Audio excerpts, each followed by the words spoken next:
everybody. Welcome to Citizens Climate University, which is a weekly webinar program of Citizens Climate Lobby that provides CCL supporters with access to in-depth training, opportunities on topics relating to climate change and effective climate policy. I'm your host, Morgan McHugh, and tonight's topic is an extended Q&A with our November speaker, Dr. Andy Hoffman, University of Michigan, featuring your questions that we did not have time for during our monthly call. So about our speaker, solving climate change and saving civilization as we know it will require a major systemic shift in our culture. Andrew Hoffman maintains that we are in a societal moment akin to a new era of enlightenment. He joins us to talk about the system-level changes to our thinking needed in the Anthropocene and the role of business in the great rethinking of our economy.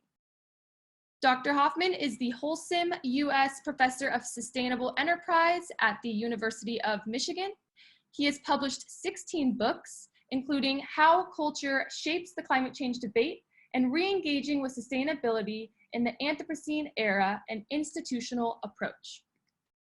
So tonight, our agenda, first off, we're going to be getting to those questions that we did receive ahead of time that we weren't able to get through, which will be about business engagement, transportation, military, national security, cultural self-awareness, and real estate.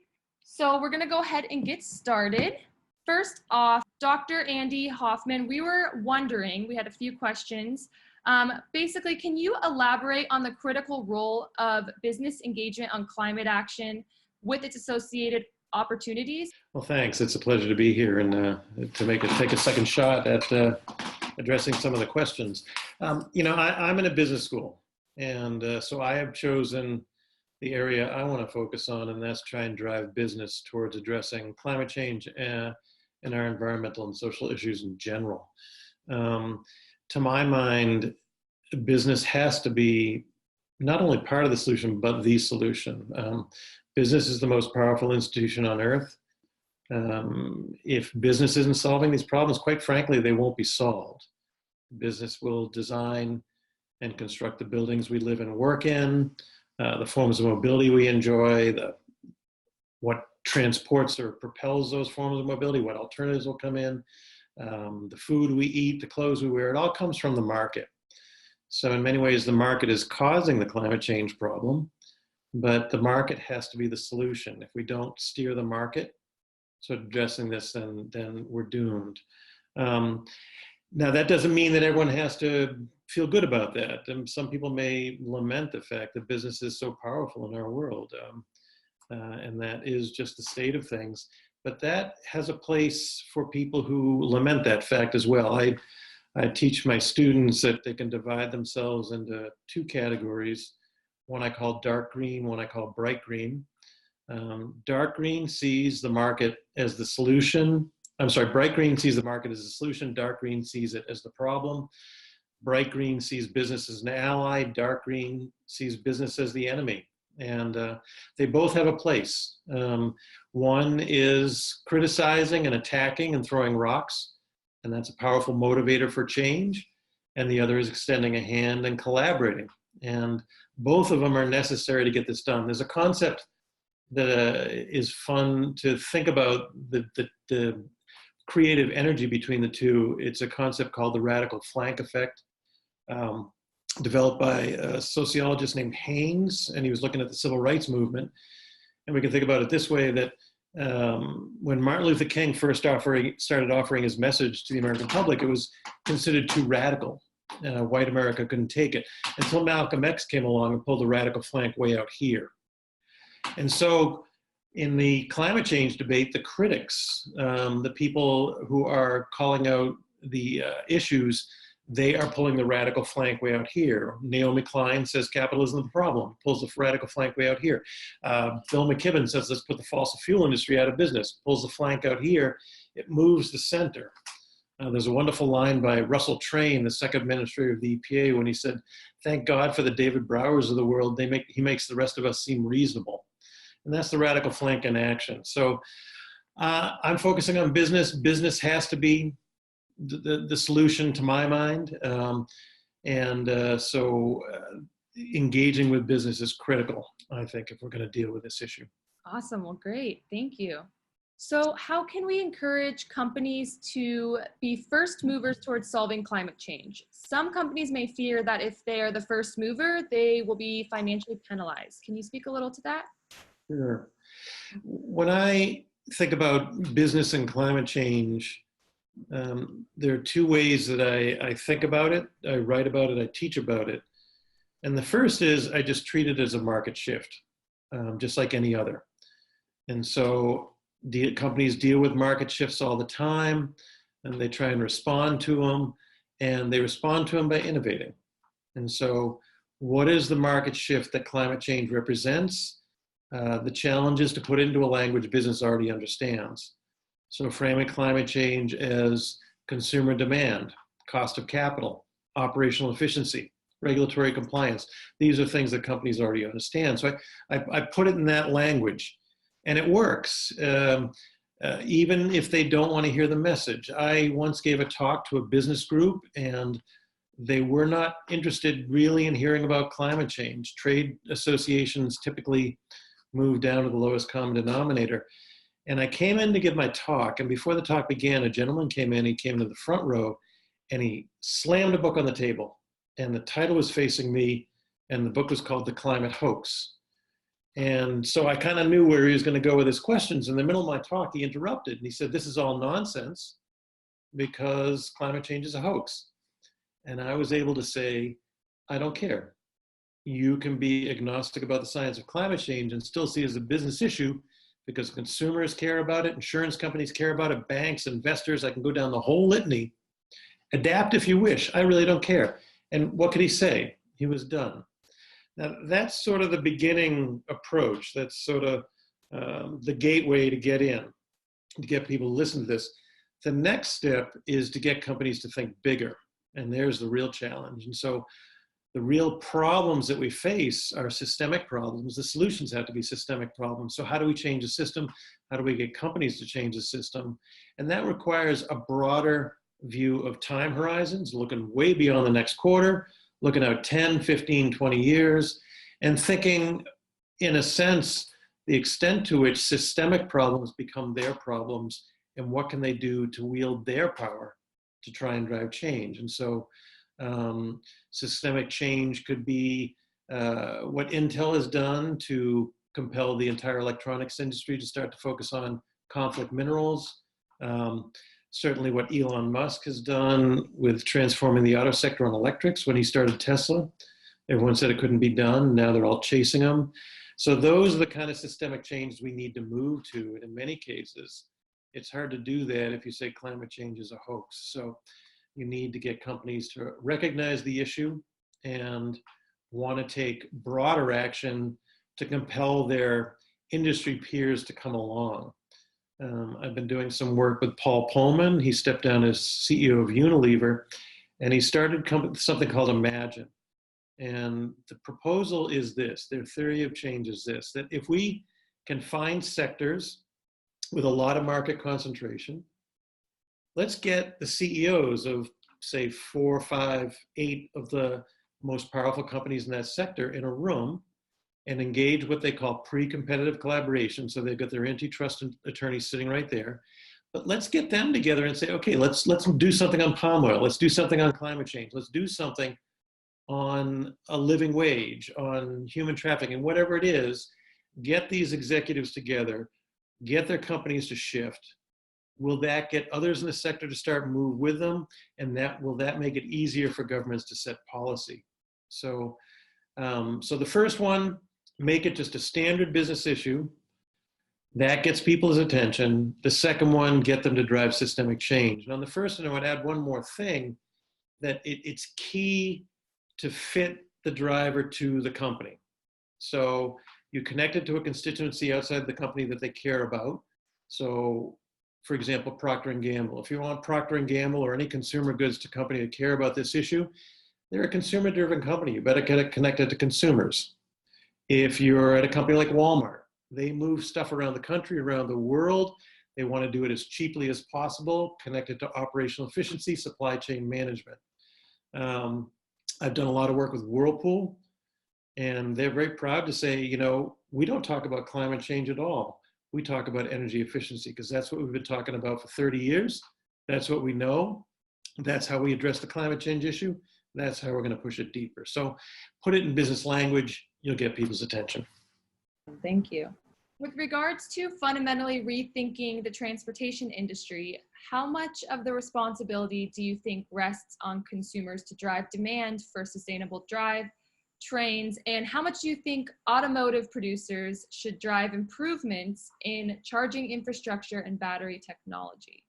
They both have a place, but given what I've been talking about, I put much more emphasis on auto producers. They need to provide innovative solutions that solve these problems, and they need to market them in a way that will entice drivers in. I mean, think about the first electric cars, the first GM electric car. It was an ugly car. It had some innovations, but it wasn't really the best and brightest at General Motors putting their efforts into this. And then take a look at Tesla. It's a very sexy design. It has tremendous performance, high safety. They made it a very attractive car. And that got all the other makers to sit up and say, there's a market segment here, and they identified it. And whenever I hear car companies or any company say, you know, we're at the mercy of the consumer, I roll my eyes. I mean, if companies can sell pet rocks, they can sell anything. And so it all comes down to how much effort they want to put into really driving, you know, effective marketing campaigns, package the product well, create a good product that serves a need. And at the end of the day, again, we're talking about systemic change. And so, yes, a consumer movement can drive change. Look at what's happening in the airline sector. Flight shaming is, by some estimates, UBS did a study, and they, you know, flights increased 3 to 4% a year. They think that may cut that in half. So consumers can drive things. But at the end of the day, the objective is to get the products and the services out there that we need to live a more carbon-constrained lifestyle, and the responsibility of that falls on the producers, on the corporations. So if carbon fee and dividend raises the price of fossil fuels, would it then appear to violate the concept of a free market? Well, I might begin by saying, what's a free market? Market totally free of any government regulation, any government taxing or subsidies. If you want to go there, let's take a look at how much the government subsidizes fossil fuels right now. The International Monetary Fund, most recently, I looked up the data, they estimate that globally, we subsidize fossil fuels to the tune of $5.2 trillion. That's 6.3% of global GDP. So the market isn't free already. And that doesn't include the amount of money that the federal government put into the highway system to make these cars usable. It doesn't factor in the money we've had to spend on military operations to protect oil reserves in the Middle East. It doesn't factor in the healthcare costs that are affected or created by the burning of fossil fuels. So the idea of a free market here, I think that is it's a challenging notion. The government is in many markets. The government in many ways is the market. I struggle with business students and the general public who feel that the government has no role in the market. That really doesn't make sense, because the government sets the market. The market is a set of, capitalism is a set of institutions. It's defined by the market. You can't price fix, you can't collude. They set private property rights. They enforce transaction that you have to, you write checks, you put your money in the bank, how trading is done. These are all rules set by the government. And so setting the rules of the market, trying to steer the market in certain directions, they do that in many ways, whether it's FEMA with flood insurance, whether it's a tax deduction for your home mortgage. There are many ways the government step into the market, but the idea that a carbon price is going to be a disruption to what is a free market. It's not a free market now. And so the idea of stepping in to try and do a course correction, I think is totally reasonable.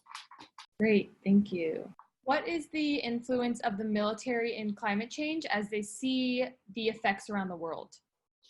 I think the military is a very, in my remarks last time, I talked about the idea that the messenger is as important as the message. And we've become very tribal, and we evaluate people's motives before we hear what they have to say. And so people need to hear it from sources that they trust. Well, the military is very trusted by many people in the country and the world. They're not taking a political stand when they look at the issue of climate change. They're looking at it from a very sober and careful view. The Navy has many facilities that are at water level, and they recognize that sea level rise is going to have a tremendous impact on those facilities. There was a group called the CMA group, a group of retired Army generals, and they did an analysis, and they described climate change as what they called a threat multiplier. And their argument is that as climate change starts to have its increasing effects, you're going to start to have more instability around the world. You're going to have climate refugees, climate migration, and the US military is going to have to step in and do something about this. Now, this isn't idle, taking political sides on a ideological debate. They're looking at the reality of changes in the environment and looking at the reality of changes in how they perform their task of being a military force to protect this country. And when they say that climate change is a threat to this country, I and a lot of people sit up and take notice that that's a voice we should listen to. What changes do you see that might have an impact on the broader public conversation on climate change and among Republicans in particular? Well, the public debate is changing rapidly right now, right around us. Public opinion polls show that belief in climate change over the last 5 years, Yale's work and the Center for Climate Change Communication shows that we've had a 14-point jump in belief in climate change. And importantly, the partisan divide between Republicans and Democrats is narrowing.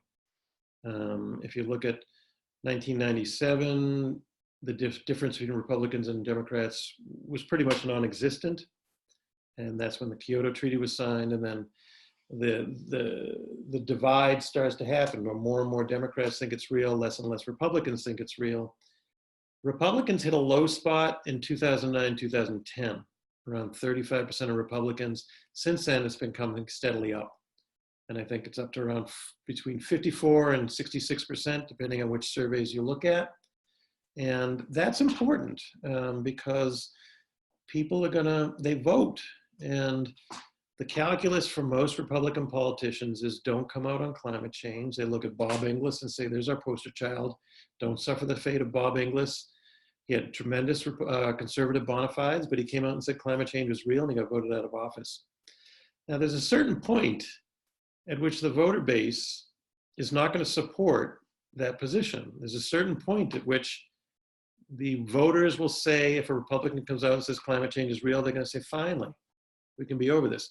I would posit, certainly in certain districts, even perhaps in certain states, that calculus is very near here, if not past.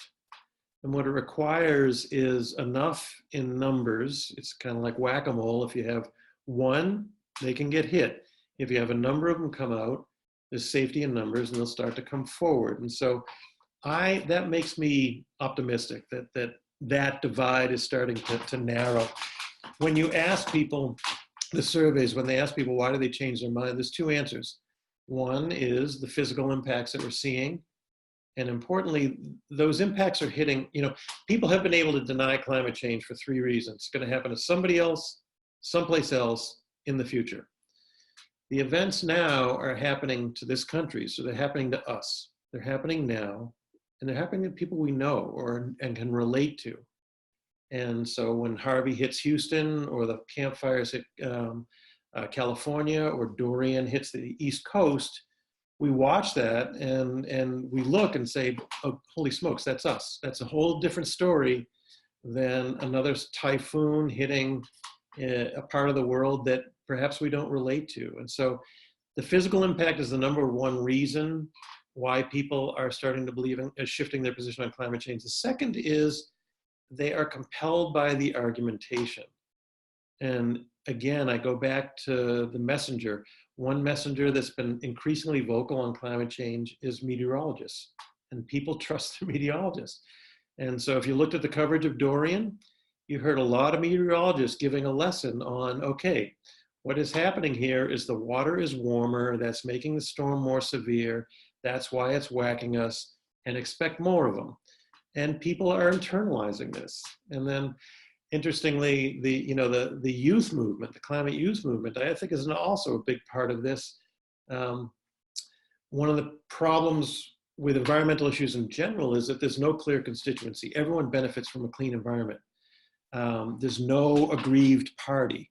On women's issues, we have women. On labor issues, we have labor. On minority issues, we have minority. We have a clear constituency. Beyond the environment, we don't have a constituency. In fact, those whose physical or economic or political interests are harmed by environmental regulation actually make more sense as a social movement because they are aggrieved constituency. The fossil fuel industry is a clear aggrieved constituency that climate change is bad for us, so they band together. Well, with the climate youth movement, we suddenly have an aggrieved party that's called young people, and they're talking about an issue that's important to them, that's called their future. And adults listen to them, parents, aunts, uncles, grandparents, they listen to young people, and it matters. So that's really driving it. And I also think business, more and more businesses are starting to step forward. There was just a letter signed by 75 CEOs and heads of labor unions asking the federal government to step back into the Paris Accord. I mean, that's significant when business is stepping forward saying, we need to do something. That really helps. So I think the conversation is shifting. It has many pieces to it. A component that I think is tremendously important and I want to see more of is religious institutions, religious leaders stepping forward. I think it's tremendously important that people really connect this to the deeply held values, what they hold sacred. Why are they here on earth? If people hear it from the church, the mosque, the synagogue, the temple, it really has a power to motivate change. And so that's, I mean, the Pope's encyclical was significant, Laudato Si, on care for our common home, the follow-up statements by religious leaders and other communities. There's been a little bit of a lag since then. I think a lot of religious leaders didn't actually know what to do with that, how to put that into their sermons, how to bring that into their parishes or their synagogues or their mosques. But it's starting to happen now. People are starting to step forward and say, okay, it is wrong to destroy the environment. You may not see the value of the environment per se, although many do, but if you damage the environment, you're damaging people's future. You're damaging your children's future. The Catholic Catechism describes damage to the environment as theft from future generations. I really love that connection to values that we hold dear. And I think that is a tremendous force for driving change. So I think the conversation is shifting. Even, the question of carbon neutrality is now on the table. It's on the table at my university. Many universities have stepped forward. Some companies are stepping forward. That was unheard of 5 years ago. And that is what we need to do. And it's a radical question. It's a radical commitment. And people, companies, organizations are starting to make it. That's got to get you excited that the tide is turning. And I love what you said, the environment does not have a constituency. Yeah, it doesn't. True. Can you talk a little bit more though about, I know you just touched on it a little bit, but in terms of our cultural self-awareness, in addition to being able to see ourselves capable as actually changing the climate? Yeah, I mean, that's where the metaphor of the enlightenment comes in that I've done in my work with Deb Jennings at the University of Alberta. We've done a number of papers in a book trying to make this connection that, prior to the Enlightenment, we looked at nature as animated by mystical forces. We didn't understand it. We were afraid of it. It subsumed us. And we understood it mostly through religion, through the Bible. We tried to make sense out of it through that. And then through the Enlightenment, Reformation, the scientific revolution, we started to say, well, no, we can look at the environment as a way, break it into pieces. The metaphor was the machine. It's not mystical. It has actually animating forces that we can understand through experimentation. We can break the pieces apart. We can study them. We put them back together again. And that's done great things. There's no question about it. I mean, we've been able to do many amazing things through science, but now we're starting to realize that perhaps the metaphor of quantitative over qualitative metrics, of breaking into pieces and not worrying about the whole, of the idea that nature is limitless. It's a limitless source of materials. It's a limitless sink for waste. We can have limitless economic growth. We're starting to question that. And so what is that transition going to look like? And we've proposed the idea that it would involve another shift, kind of like the Enlightenment, and we've called it the re-enlightenment. Recognizing that Enlightenment has some political baggage. It brought about colonialism, white man's burden, some awful things, but it did bring about a shift in our view of nature. You know, Francis Bacon said we'll put nature on the rack and tease her secrets out of her. And now we're starting to say, maybe that metaphor isn't quite right. And, you know, so the shift to recognizing that climate change is real is a major shift in our values and our culture. I like to rephrase the question, do you believe in climate change, by saying, do you believe that we as a species have grown to such numbers and our technology to such power that we can alter the global climate? Because if you answer yes, that's a massive shift in our sense of our reality, huge. And it brings about sort of a tumbler of a whole other series of values that will start to fall into place. Because if you believe that, then we need a new set of global ethics. My mowing my lawn in Ann Arbor has import for people in low-lying areas of Bangladesh. Are we ready for that? I don't think so. But that's what's before us. That's the big shift. That's the Enlightenment shift that is before us. And so how we view the world, how we view our place within it, how the two are connected, it's a fundamentally different approach. And there's some really interesting writing, if you really want to dive into this, in the realm of philosophy. Bruno Latour, Mike Hume, others started to ask questions about, what does it mean? What does history mean? I mean, you know, we were at 3 billion people when I was born. We're now at 7.5 billion people. That's how rapid the change is going on. So how is culture going to keep up with that? And what Dev and I write is, what does Anthropocene society look like? And what's going to look like in 100 years? Because it took 100 years to get through the Enlightenment. It's going to take us 100 years to get through this, if we get through it. And I don't mean in a catastrophe way, but we'll constantly be battling the environment as long as we continue to grow in population and our impact upon it. But what will that world look like? How will we view ourselves? How will we see the freedom to move around the world, hop on a plane, go anywhere you want? The idea that I can have a kiwi anytime I want, is that going to stay the same way? How do we think about our responsibility to each other through the environment? These are all very interesting questions to ask of what is at the root of this. Because to my mind, when I hear, you know, people say, you know, I bought an electric car, I put a solar cell on my roof, I'm done, problem solved. I just don't think it's that simple. It's not a simple technological fix. How are our values going to shift? How is our culture going to shift? How is our self-conception going to shift? How is our conception of the environment going to shift? That's where the real instincts and stuff starts to come in. And going off that, as we're going through this enlightenment, how do we encourage people to, in their lives, reduce their energy use through driving or eating or travel in a way that actually gets them to want to do it? Yeah.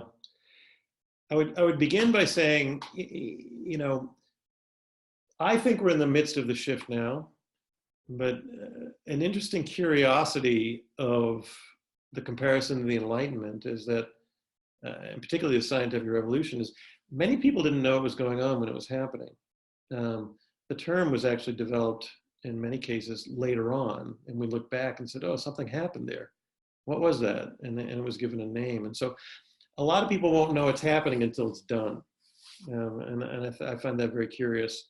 But while we're in it, or while we're going through this change, if you want to encourage people to think differently, to behave differently, then you have to really connect it to who they are, in my mind. I'll have students say to me, why should I bother reducing my carbon emissions? It's not going to make a difference in the global climate. And my answer, honestly, is you're right. I mean, it's not. One individual choice is not going to change anything. But if you want to live a life of integrity, if you want to live according to your values, if you want to live the life you believe in, then you will do these things for the right reasons, because they're internal. If you do it for external reasons, they're going to be like New Year's resolutions. You're going to give it up. You're going to do it for a while, and it's going to be gone. But if you really connect it to who you are and what you believe, then you will stick with it. You'll start small, and you'll start to grow. Don't try and do it all at once. I have a good friend who's a vegetarian, and he says that in the vegetarian community, there's a shift from just being, negative to anyone who eats meat at all, to saying, hey, you did 2 nights a week. That's great. Now do 3, now do 4, and keep on going. And if you live that life of integrity, you will instill respect from those who see it. You will have people that will try and mimic you. You can educate through behavior. I think that's a far more powerful motivator than just words, but words can do too. My wife teaches me all the time. She recycles very seriously. She reads labels. I used to go to the grocery store, just grab things, get in and get out as fast as I can. I now read labels. So that kind of behavior changes people around you. And then I do believe that as you start to do it, you start to see other things. You start to see the world a little differently. And then you take the next step. And if you think of people that go down this path, they're like explorers, they're like trailblazers. They're going down a path, we don't know where it's going to go. I don't know what our culture is going to look like in 100 years, but the people taking the steps now, they're going to get a better glimpse of where we're going to go. They're going to give us a better sense of what that might look like. They'll get us to try vegetarian food, and we'll learn, hey, this is really good, and I feel better afterwards. It's all about impressing others, but then I would also, I always come back to systemic change. The behaviors that I want to see people do the most are vote and start to think some of the big things in terms of your carbon footprint, transport, meat eating. These are the things that really matter. But voting, got to vote. Again, going off that, have you seen artists or sports figures or anybody who's kind of in the limelight influence public opinion on climate change? That's an interesting question, because, people will protect something if they love it. You can give them data, maybe it'll work, but for the most part, people will be, they're motivated by their heart as much as their head, if not more than their head. And art can touch our head, or our heart, I'm sorry. And that, I think, is tremendously important and a little slow on the uptake, quite frankly, but it's happening. If you've seen the exhibit, The Anthropocene by Bertinsky, it's powerful. It to my mind, it changed my beliefs. And it's a photo exhibit, but it's just much more. It's art. It really touches you. And there are some movies out there, Mother or First Reformed, that touch on these issues. It's interesting, and there's nonfiction out there, Sixth Extinction, or there's fiction. I'm reading The Overstory right now, or there's others out there. The interesting thing, though, is they're not directly climate change, and climate change is a bit of a challenging topic to just hit in narrative form or direct artwork form. But if you can capture in literature the changing values, the conflicted values, that's what art does for us. It challenges our thinking, our values, our beliefs. And that's where I think, the idea of the Anthropocene, the idea of what is that future world going to look like? What are the absurdities that we have in our present world? Art can show those to us, and they can do it through metaphor, and they can do it through allegory. And I think that's tremendously important. As far as sports figures, again, the message is as important as the message. And it's impressive to me how influential sports figures can be on people's behavior. I'm dating myself, but I remember in Boston when Wade Boggs for the Boston Red Sox announced that he ate fried chicken before every game. Kids all over New England started wolfing down fried chicken before a baseball game. So sports figures have influence, and there are some out there. There are a number of Olympic athletes that have made statements on climate change, but in terms of the pros, there is an interesting movement. There's the NHL has, the Players Association has a carbon neutral challenge. And they're trying to get their fans to start to reduce their carbon emissions, and they're using their referent power, their star status to call attention to it. And I just think that's great. So everybody's got to be in this. Movie stars, politicians, radio pundits, race car drivers, I don't care. Everybody has somebody they look to and they respect. And I want them to hear it from everybody that they respect. Agree. I think like Jane Fonda getting arrested on Fridays up on the Capitol. Yeah. And did you see an interview with her where she said, she's made a vow, she will not buy another piece of clothing. Wow. Now, it's a great statement, but I would also, before I get too excited, I don't want to be crude, but how many more years does she have, and how big is her closet right now? But leaving that aside for now, that's the kind of statement. I mean, will you buy less stuff? Will you consume less? These are the questions, and take a statement on that, make stuff last. That's where this gets interesting. And people that have a mouthpiece can say it. I just heard a quote today, Doug Kelbaugh. I went to hear Doug Kelbaugh's last lecture at the University of Michigan, and he had a quote by Twyla Tharp. And those who believe in what they understand, something like, those who believe in what they understand have an obligation to share it. I may have gotten that wrong, but that's the gist. And I really like that. And so if you have a mouthpiece, if you have a platform, if you understand this issue, if you believe it, say it. Shifting the conversation a little bit, this is going to be our last prepared question. So this last question, how have you seen climate change affect real estate prices or real estate development? Well, you don't have to look any further than California for an answer to that question. People trying to rebuild after the Camp Fire are finding it difficult to get insurance. The state has actually had to step in, and their last resort program, I think it's called FAIR, they're having to trigger that to provide fire insurance for some homes where insurance companies saying, we're not going to touch it. Those who can afford it are finding it is much more expensive, the coverage less thorough.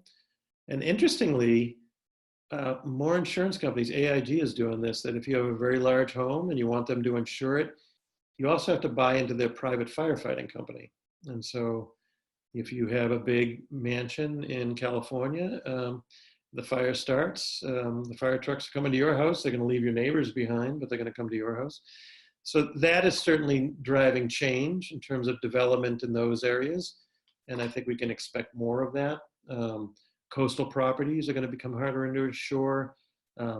Properties in floodplains. FEMA is starting to ask questions about whether we should be really putting money back into homes that have been devastated by floodplains. When a 100-year flood becomes a 10-year occurrence, maybe we should move these people. So it is changing development patterns. And to my mind, it's really insurance that's going to drive that. Awesome. Thank you. Well, thank you for answering all of the questions that we couldn't get to on the monthly call. Well, thank you so much. Thank you all for being here tonight. Special thank you to Dr. Hoffman for giving us some more time for Q&A and getting all those questions answered. If you have any questions, you can go on to CCL's community forums and feel free to ask it there. Thank you for listening to this episode of Citizens Climate Lobby's training program. You can tune into more episodes anywhere podcasts are available. Inspired by what you heard today? Join Citizens Climate Lobby to advocate for bipartisan climate solutions. Go to community.citizensclimate.org to find more trainings, resources, your local chapter, national action teams, discussion forums, and more. Be sure to like our Facebook page and follow us on Twitter and Instagram @CitizensClimate. We also invite all of our listeners to subscribe to our YouTube channel for more inspiration. And together, we are creating the political will for a livable world.